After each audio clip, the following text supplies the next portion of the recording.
adventures and travels led him to Jerusalem. There the Jewish leaders brought up false charges against him, and Paul was taken prisoner and sent to Caesarea to stand trial before King Agrippa. Although King Agrippa found that Paul had committed no crime, because he was a Roman citizen and had appealed to the Roman emperor, Paul was sent to Rome. Under the watchful eyes of Julius, a Roman officer, Paul and a number of other prisoners boarded a large sailing ship that would carry them to many port cities on the long journey to Rome. Once aboard the ship, Paul was led on a winding journey that took him from Caesarea to Sidon, to Myra, to Cnidus, and then around the island of Crete, where they docked at a place called Fair Havens. Getting to Fair Havens had been a long and difficult journey. Winter was approaching, bringing with it dangerous weather and sailing conditions.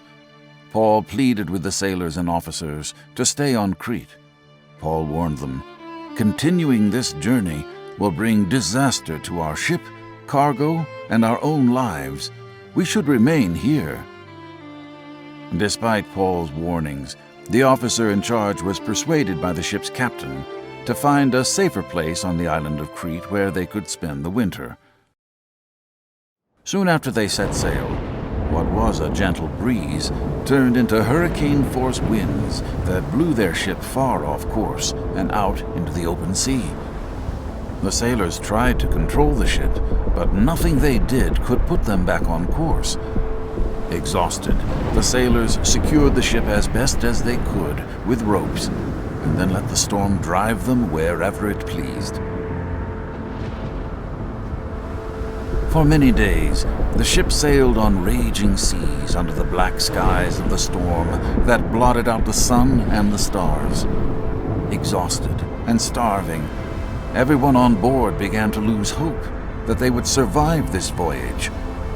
All except for Paul. Paul stood in front of the crew and passengers and said, "Men, you should have listened to me and not left Crete. But take courage. God's angel came to me last night and said that the ship will be destroyed, but all of us will survive. Even though we will be shipwrecked, God will save us." Finally, after 14 nights of fear and misery, the sailors sensed that the ship was approaching land. By measuring the water's depth, the sailors were able to tell that they were getting closer. They dropped the ship's anchors, hoping that they would stop before crashing against the rocks. Some of the terrified sailors couldn't wait to get off the ship and onto dry land, so they lowered the lifeboat to the water while pretending to lower anchors. Paul told a Roman officer what was happening and warned, "Unless we all stay on this boat, you won't survive." Hearing this, the officer cut the lifeboat loose, and it fell away.